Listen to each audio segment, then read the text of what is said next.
Hello students, প্রতিদিনের মতো আজ আবার একটা নতুন প্র্যাকটিস সেট নিয়ে চলে এসেছি। আজকের এই প্র্যাকটিস সেটে কিছু গুরুত্বপূর্ণ বাছাই করা জিকে প্রশ্ন রয়েছে, যেগুলি সমস্ত আপকামিং কম্পিটিটিভ এক্সামের জন্য হেল্পফুল হবে। শুরু করছি আজকের প্র্যাকটিস সেটের প্রথম প্রশ্ন। ভারতের নায়াগ্রা বলা হয় কোন জলপ্রপাতকে? ভারতের নায়াগ্রা বলা হয় কোন জলপ্রপাতকে? অপশন কুঞ্চিকল জলপ্রপাত, নাকি ধোঁয়াধার জলপ্রপাত, নাকি চিত্তকূট জলপ্রপাত, নাকি বড়াই পানি জলপ্রপাত? কি হবে? চিত্তকূট জলপ্রপাতকে বলা হয় ভারতের নায়াগ্রা। আচ্ছা, চিত্তকূট জলপ্রপাতটা কোন রাজ্যে রয়েছে? ছত্তিশগড় রাজ্যের বাস্তার ডিস্ট্রিক্টে কিন্তু রয়েছে। আচ্ছা, কোন নদীতে রয়েছে এই জলপ্রপাত? ইন্দ্রাবতী নদীতে কিন্তু এই চিত্তকূট জলপ্রপাতটা রয়েছে। আচ্ছা, নায়াগ্রা জলপ্রপাত, অ্যাকচুয়ালি নায়াগ্রা জলপ্রপাত কোথায় রয়েছে? আমেরিকা যুক্তরাষ্ট্র অঞ্চলে। আচ্ছা, এই নায়াগ্রা জলপ্রপাতটা কোন নদীতে আছে? নায়াগ্রা নদীতে রয়েছে। আর এই নায়াগ্রা নদী, ওই যে আমেরিকা যুক্তরাষ্ট্র অঞ্চলে 5টা হ্রদ অঞ্চল রয়েছে, কোন দুটি হ্রদকে যুক্ত করেছে? ইরি ও অন্টারিও। ইরি এবং অন্টারিও এই দুটি হ্রদকে যুক্ত করেছে নায়াগ্রা নদী। এই নায়াগ্রা নদীতেই কিন্তু নায়াগ্রা জলপ্রপাত রয়েছে। হলো। আচ্ছা, কুঞ্চিকল জলপ্রপাত। কুঞ্চিকল জলপ্রপাত কি? ভারতের উচ্চতম জলপ্রপাত। ভারতের উচ্চতম জলপ্রপাত হচ্ছে কুঞ্চিকল জলপ্রপাত, যেটি কোথায় রয়েছে? কর্ণাটকের বরাহি নদীতে। কর্ণাটকের বরাহি নদীতে কিন্তু এই তোর কুঞ্চিকল জলপ্রপাতটা রয়েছে, যার উচ্চতা কত? 455 মিটার। 455 মিটার। আচ্ছা, আর বরাহি পানি জলপ্রপাত, বরাহি পানি জলপ্রপাত হচ্ছে ভারতের দ্বিতীয় উচ্চতম জলপ্রপাত, যার উচ্চতা কত? 399 মিটার। কত? 399 মিটার। আচ্ছা, এই বরাহি পানি জলপ্রপাতটা কোন স্টেটে রয়েছে? উড়িষ্যা। উড়িষ্যার সিমলিপাল জাতীয় উদ্যানে রয়েছে, আর জাতীয় উদ্যানের মধ্যে রয়েছে। আর কোন নদীর তীরে আছে? না, বুদ্ধ বালাঙ্গা নদীতে আছে। বুদ্ধ বালাঙ্গা নদীতে কিন্তু এই বড়াই পানি জলপ্রপাতটা রয়েছে। আচ্ছা, আর কি ছিল? না, ধোঁয়াধার জলপ্রপাত। ধোঁয়াধার জলপ্রপাতটা কোথায় রয়েছে? মধ্যপ্রদেশের জব্বলপুরে। কোন নদীতে? নর্মদা নদীতে কিন্তু রয়েছে। আচ্ছা, এই ধোঁয়াধার জলপ্রপাতটাকে আরেকটা কি নামে ডাকা হয়? স্মোক ক্যাসকেড বলা হয়। হলো। আচ্ছা, নেক্সট প্রশ্ন। কে grand old man of India নামে পরিচিত?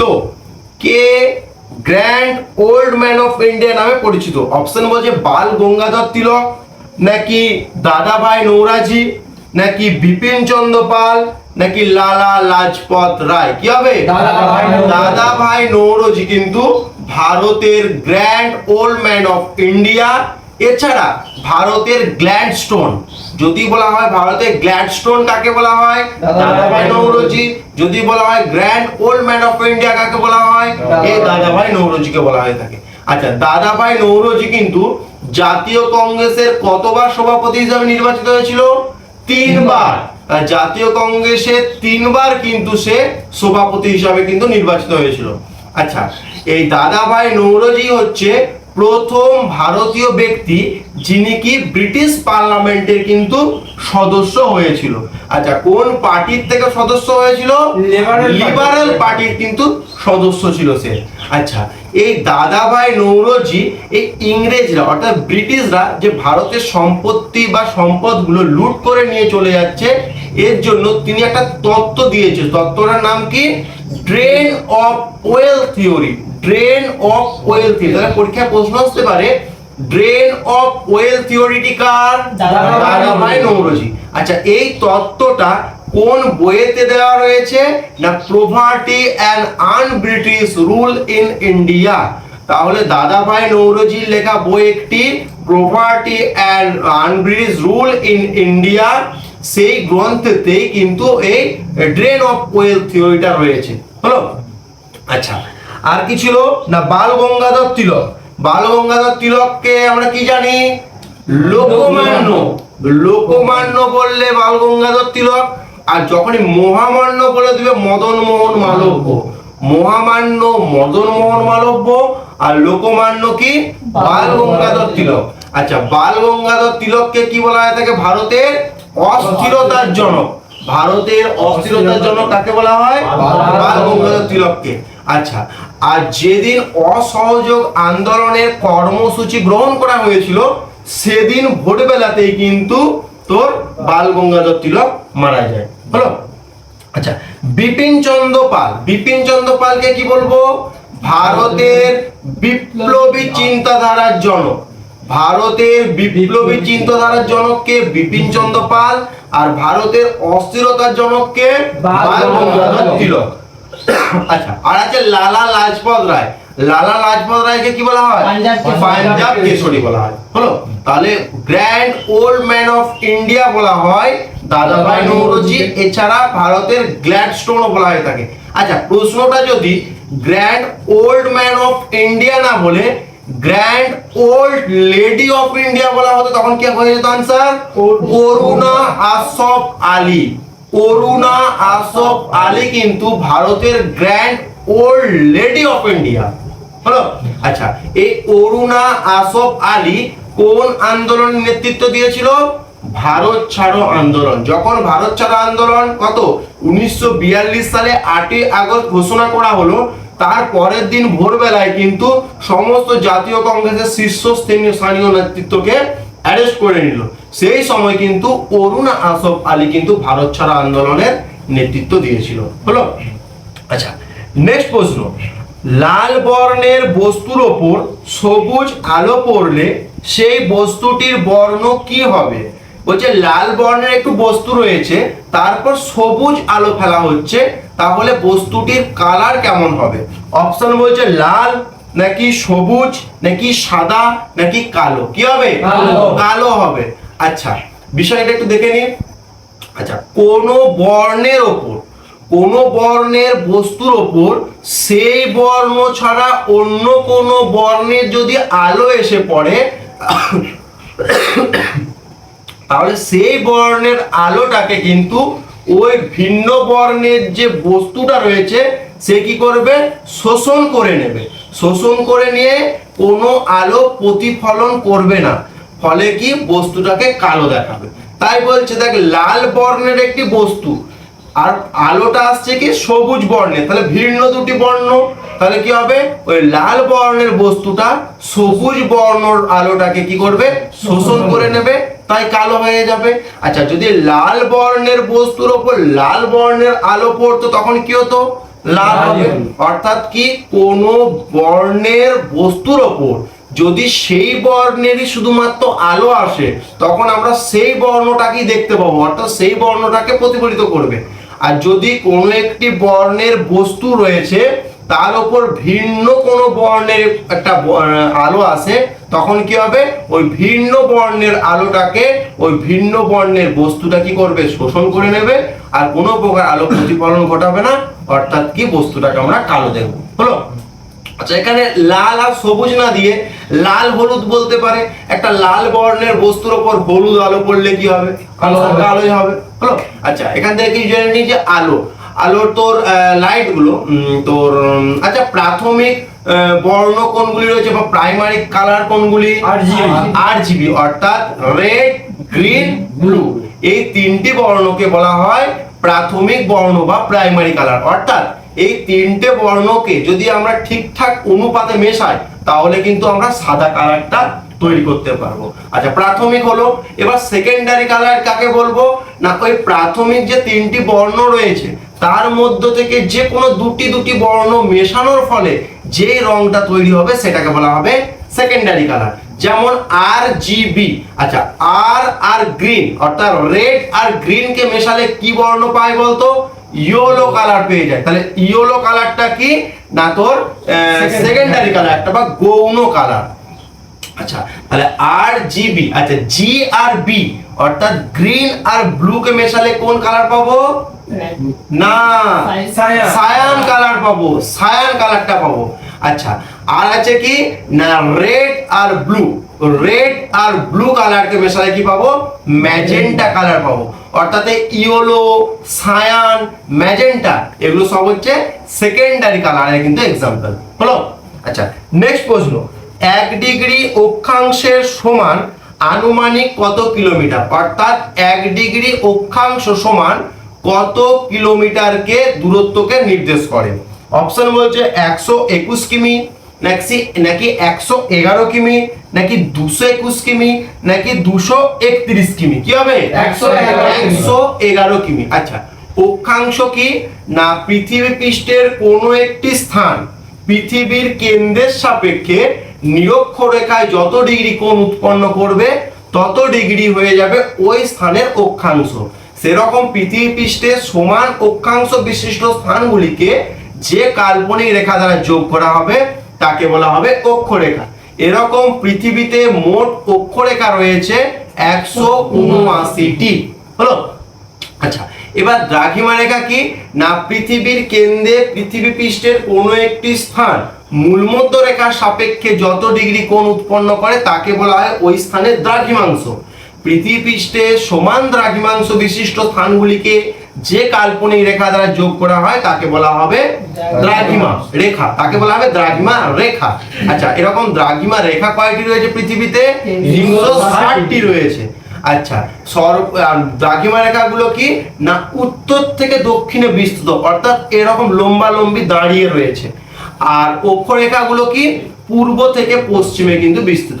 এই যে বলছে একটি অক্ষরেখা রয়েছে, অর্থাৎ এটা 5 ডিগ্রি অক্ষরেখা, তার উপরে যে 6 ডিগ্রি অক্ষরেখা, এই 1 ডিগ্রি অক্ষরেখার মধ্যে কিন্তু 111 কিমি দূরত্বকে নির্দেশ করে। হলো?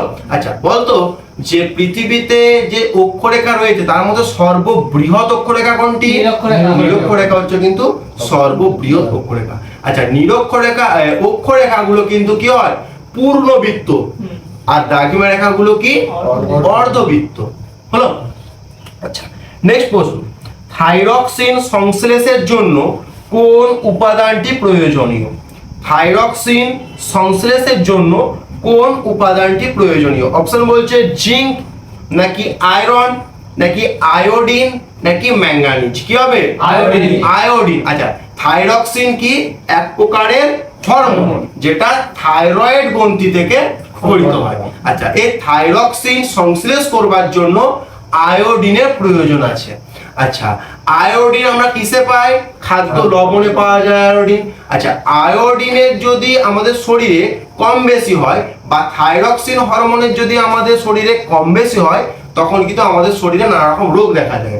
যেমন থাইরক্সিনের যদি কম পড়ে যায় আমাদের শরীরে তখন কি শিশুদের যে রোগটা দেখা যায় সেটা হচ্ছে ক্রিটিনিজম। তাহলে থাইরক্সিন হরমোনের কম ক্ষরণের ফলে শিশুদের কোন রোগ হয়? ক্রিটিনিজম হয়। আর প্রাপ্তবয়স্কদের কি হয়? মিক্সিডিমা। প্রাপ্তবয়স্কদের মিক্সিডিমা হয়। আচ্ছা, থাইরক্সিন হরমোনের অধিক ক্ষরণের ফলে কি কি হবে? গ্রেভস বর্ণিত রোগ হবে, তারপরে তোর গলগণ্ড বা গয়টার রোগ কিন্তু হয়ে যাবে ওই থাইরক্সিনের অধিক ক্ষরণের ফলে। হলো? আচ্ছা, জিঙ্ক, জিঙ্ক কিতে থাকে বলতো? ইনসুলিন, যে ইনসুলিন হরমোন রয়েছে তাতে কিন্তু জিঙ্ক বা দোসকা থাকে। আচ্ছা, আয়রন, আয়রন কিসে থাকে? হিমোগ্লোবিন, রক্তের যে পিগমেন্ট রয়েছে হিমোগ্লোবিন, সেই হিমোগ্লোবিনে কিন্তু তোর আয়রন থাকে। আচ্ছা, ম্যাঙ্গানিজ ছিল, কিন্তু ম্যাঙ্গানিজ নয়, ম্যাগনেসিয়াম কার হবে? ক্লোরোফিল, ক্লোরোফিলে কিন্তু ম্যাগনেসিয়াম থাকে। হলো? আচ্ছা, নেক্সট প্রশ্ন, রূপালী তন্তু বিপ্লব কিসের সাথে জড়িত? রূপালী তন্তু বিপ্লব, প্রশ্ন ভালো করে পড়তে হবে, রূপালী বিপ্লব নয় কিন্তু, রূপালী তন্তু বিপ্লব কিসের সাথে জড়িত? অপশন বলছে পাট, নাকি কার্পাস, নাকি ডিম ও পোল্ট্রি, নাকি মধু ও উদ্যান পালন। কি হবে? কার্পাস। কার্পাস কিন্তু রূপালী তন্তু। আচ্ছা, আর যদি শুধু রূপালী বিপ্লব বলা হতো ডিম ও পোল্ট্রি, এটা হচ্ছে শুধু রূপালী বিপ্লব। আচ্ছা, যদি বলা হয় সোনালী তন্তু, যদি বলা হয় কি করবো? পাট। পাট হচ্ছে সোনালী তন্তু। আর যদি বলা হয় শুধু সোনালী বিপ্লব, মধু। মধু এবং উদ্যান পালন, এগুলো হচ্ছে তোর কি? সোনালী বিপ্লব। আচ্ছা, এগুলো তন্তু কেন বলা হচ্ছে না? দেখ, তোর কার্পাস থেকে বা তুলো থেকেও কিন্তু দেখ ফাইবার পাওয়া যায়, তুলো পাওয়া যায়, তাই তন্তু, এবং পাট থেকেও পাওয়া যায় তন্তু। তাই সোনালী তন্তু যখন বলে দিবে তখন করে দেবো কি? পাট। আর রূপালী তন্তু যখন বলবে তখন করব কি? কার্পাস বা তুলো। হলো? আচ্ছা, নেক্সট প্রশ্ন, প্রথম যে মহাকাশ যানটি চাঁদে অবতরণ করেছিল, প্রথম যে মহাকাশ যানটি চাঁদে অবতরণ করেছিল সেটি হলো অ্যাপোলো 14 নাকি অ্যাপোলো 11 নাকি লুনা 18 নাকি লুনা 16? কি হবে? অ্যাপোলো 11, যেটা কে পাঠিয়েছিল? আমেরিকা যুক্তরাষ্ট্র। আচ্ছা, কত সালে পাঠিয়েছিল? 1969 সালে 20 জুলাই কিন্তু পাঠিয়েছিল। আচ্ছা, কে কে গেছিল? তিনজন ব্যক্তি গেছিল। কে কে গেছিল? নীল আর্মস্ট্রং গেছিল, আচ্ছা অল্ড্রিন গেছিল, আর মাইকেল কলিংস গেছিল। তিনজন গেছিল। কে কে? নীল আর্মস্ট্রং, অল্ড্রিন আর মাইকেল কলিংস গেছিল। তার মধ্যে কিন্তু সর্বপ্রথম চাঁদের মাটিতে পা রেখেছিল কে? নীল আর্মস্ট্রং রেখেছিল। আচ্ছা, আর লুনার 18 কি না? চাঁদে পাঠানো সোভিয়েত ইউনিয়নের তরফে একটি মহাকাশযান।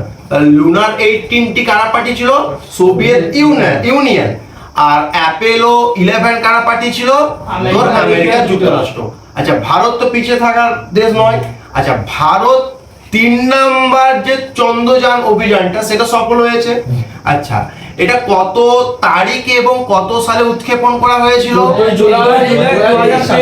2023 সালের 14 জুলাই উৎক্ষেপণ করা হয়েছিল। কোথা থেকে উৎক্ষেপণ করা হয়েছিল? অন্ধ্রপ্রদেশের শ্রীহরিকোটাতে রয়েছে কি? Satish Dhawan space research centre, ওখান থেকে কিন্তু এটা পাঠানো হয়েছিল। আচ্ছা, কত তারিখে ল্যান্ড করেছিল? 24 আগস্ট 2023-এ। আচ্ছা, এই চন্দ্রযানের 3 মাধ্যমে কিন্তু ভারত হচ্ছে পৃথিবীর মধ্যে সর্বপ্রথম দেশ যে চাঁদের দক্ষিণ মেরু কিন্তু জয় করেছে।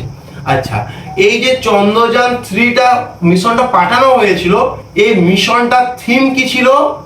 কি? Science of the moon. এই চন্দ্রযান 3 মিশনের কিন্তু প্রধান থিম ছিল। আচ্ছা, তারপরে হচ্ছে তোর নেক্সট প্রশ্ন, বাতাসে উপস্থিত নিচের কোন উপাদানটি রূপার জিনিস কালো করে তোলে? অর্থাৎ খোলা স্থানে রাখলে দেখবি রূপাকে রাখলে কিছুদিনের মধ্যে সেটা কালো কালো একটা ভাব চলে আসে, সেটা কোন উপাদানের জন্য হয়? অপশন বলছে ক্লোরিন নাকি সালফার নাকি কার্বন নাকি নাইট্রোজেন। কি হবে? সালফার। বাতাসে বিভিন্ন সালফার যৌগগুলি রয়েছে, সেই রকমই একটি সালফার যৌগ হচ্ছে হাইড্রোজেন সালফাইড। যে হাইড্রোজেন সালফাইডটা কি না রূপার সাথে বিক্রিয়া করে রূপার উপর একটি কালো রঙের আস্তরণ ফেলে দেয়। ঠিক আছে, যেটাকে কি বলা হয়? Silver sulphide. আচ্ছা, এই যে হাইড্রোজেন সালফাইড যার সংকেত কি? H2S। আচ্ছা, H2S উপর বলে সালফিউরিক অ্যাসিড চলে আছে। H2S, এই হাইড্রোজেন সালফাইডের স্মেল কেমন বা গন্ধটা কেমন? পচা ডিমের মতো। আচ্ছা, 2022 বা 23 সালের টেট পরীক্ষায় একটা প্রশ্ন এসেছিল যে কোনটির গন্ধ পচা মাছের মতো? ফসজিন। তাহলে ফসজিনের গন্ধটি কেমন? পচা মাছের মতো। আর হাইড্রোজেন সালফাইডের গন্ধটা কেমন? পচা ডিমের মতো। হলো? আচ্ছা, নেক্সট প্রশ্ন, সংবিধান সংশোধন পদ্ধতি কোন দেশ থেকে নেওয়া হয়েছে? এই যে ভারতে যে কনস্টিটিউশনাল অ্যামেন্ডমেন্ট হচ্ছে বা সংবিধান সংশোধন করা হচ্ছে, সেটা কোন দেশ থেকে অ্যাডপ্ট করা হয়েছে? অপশন বলছে রাশিয়া নাকি ব্রিটেন নাকি দক্ষিণ আফ্রিকা নাকি আমেরিকা যুক্তরাষ্ট্র। কি হবে? দক্ষিণ আফ্রিকা থেকে কিন্তু এই সংবিধান সংশোধনের কনসেপ্টটা নেওয়া হয়েছে। আচ্ছা, কত নাম্বার ধারাতে এই সংবিধান সংশোধন সম্পর্কে ব্যাখ্যা করা আছে? 368 নম্বর ধারা। 368 নম্বর ধারা। আর যদি পার্ট বলে 20 নম্বর পার্ট বা 20 নম্বর অধ্যায় রয়েছে। আচ্ছা, সর্বপ্রথম সংবিধান সংশোধন হয়েছিল কত সালে? 1951 সালে। আচ্ছা, তোর তাহলে এখান থেকে তোর এটা হলো দক্ষিণ আফ্রিকা। আচ্ছা, তাহলে আমেরিকা যুক্তরাষ্ট্র থেকে কোন কোন জিনিসগুলো অ্যাডপ্ট করা হয়েছে? মৌলিক অধিকার এবং প্রস্তাবনা, মৌলিক অধিকার, এই দুটি জিনিস কিন্তু, এছাড়া আরো রয়েছে এই দুটি মেইন জিনিস, যেটা হচ্ছে তোর আমেরিকা যুক্তরাষ্ট্র থেকে নেওয়া হয়েছে। আচ্ছা, ব্রিটেন থেকে কি কি নেওয়া হয়েছে? দ্বিকক্ষ বিশিষ্ট যে তোর সংসদ, দ্বিকক্ষ বিশিষ্ট সংসদ এবং একক নাগরিকত্ব, সিঙ্গেল সিটিজেনশিপ, এই কনসেপ্ট দুটো কিন্তু নেওয়া হয়েছে তোর ব্রিটেন থেকে। আচ্ছা, অস্ট্রেলিয়া থেকে কি কি নেওয়া হয়েছে? যুগ্ম তালিকা অর্থাৎ কনকারেন্ট লিস্ট, যেটা সপ্তম তফসিলে রয়েছে, ওই কনকারেন্ট লিস্টটা তো যুগ্ম তালিকা বলুক বা যুগ্ম অধিবেশন বা যৌথ অধিবেশন, এই দুটো নেওয়া হয়েছে কোথা থেকে? অস্ট্রেলিয়া থেকে। আচ্ছা, আর কি কি ছিল রে তোর? রাশিয়া থেকে কি কি নেওয়া হয়েছে? মৌলিক কর্তব্য, মৌলিক অধিকার বা যেটা ফান্ডামেন্টাল রাইটস, সেটা কিন্তু আমেরিকা যুক্তরাষ্ট্র। আর ফান্ডামেন্টাল ডিউটিস বা মৌলিক কর্তব্য, সেটা কিন্তু নেওয়া হয়েছে সোভিয়েত রাশিয়া। আর কি নেওয়া হয়েছে? পঞ্চবার্ষিকী পরিকল্পনা, এটা নেওয়া হয়েছে। আর ন্যায় বিচার, এটাও কিন্তু রাশিয়া থেকে নেওয়া হয়েছে। আচ্ছা, আর সেরকম কিছু নাই। আচ্ছা, আজকের আলোচনার শেষ প্রশ্ন, যেটি হোমওয়ার্ক থাকছে, তোমরা কমেন্ট বক্সে এই প্রশ্নের সঠিক উত্তরটি কমেন্ট করে জানাবে। প্রশ্নটি হলো, প্রার্থনা সমাজের প্রতিষ্ঠাতাকে? প্রার্থনা সমাজের প্রতিষ্ঠাতাকে? অপশন স্বামী বিবেকানন্দ, নাকি রাজা রামমোহন রায়, নাকি আত্মরাম পাণ্ডুরঙ্গ, নাকি স্বামী দয়ানন্দ সরস্বতী? আজকের আলোচনা এখানেই শেষ করছি। আজকের আলোচনার প্রশ্ন এবং আলোচনা কেমন তোমাদের লাগলো অবশ্যই সেটিও কমেন্ট বক্সে জানাবে। যদি ভালো লেগে থাকে বন্ধুদের মধ্যে বেশি বেশি করে শেয়ার করবে এবং লাইক করবে। দেখা হচ্ছে নতুন ভিডিওতে।